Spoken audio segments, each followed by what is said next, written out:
Bienvenue au salon Milipol qui se tient à Villepinte. Nous nous trouvons actuellement dans un véhicule blindé construit par les Américains pour les polices européennes. Il peut effectuer des rotations performantes, pratiques dans les ruelles étroites du vieux continent. La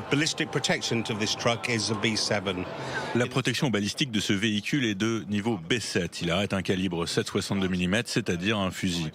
La protection en général est très performante. Ces véhicules sont déployés partout aux États-Unis, dans les unités spéciales, donc la plupart des forces de police en possèdent. C'est le cas également d'une quarantaine de pays à travers le monde. Un peu plus loin, cette caméra, développée par le groupe français Vinci, a été labellisée par les Jeux Olympiques 2024. On vous explique à quoi elle sert.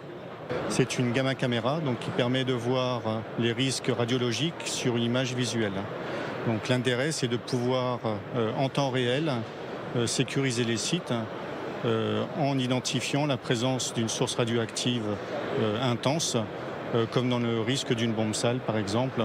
Une bombe sale, c'est donc un mélange en fait d'une bombe artisanale, d'un explosif classique avec des matériaux radioactifs. Et maintenant, on va vous montrer un système de reconnaissance faciale développé par la société israélienne Cortica. Ofer, expliquez-nous ce qu'il a de particulier ce système. Je vais vous montrer certaines des fonctionnalités. Comme vous pouvez le voir, les terroristes et les hooligans ne montrent généralement pas tout leur visage. Ils essayent de le cacher, ils pensent être sauvés, que personne ne peut les reconnaître. Mais comme on peut le voir, même avec moins de 50% du visage visible, on peut les identifier.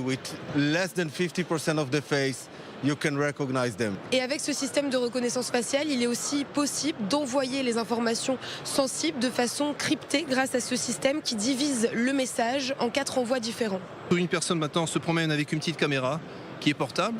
Il pourra avoir une petite boîte, cette carte qui est sur lui, et envoyer les informations en temps réel. Ça peut concerner aussi bien les policiers que les forces spéciales.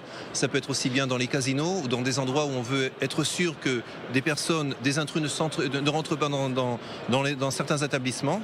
Et au salon Milipol, on apprend que le textile aussi peut être une technologie comme cet uniforme que vous voyez ici qui a été vendu par Lior Textile, une société israélienne, à la police italienne. C'est l'uniforme que les unités spéciales antiterroristes italiennes vont désormais porter lors de leurs opérations.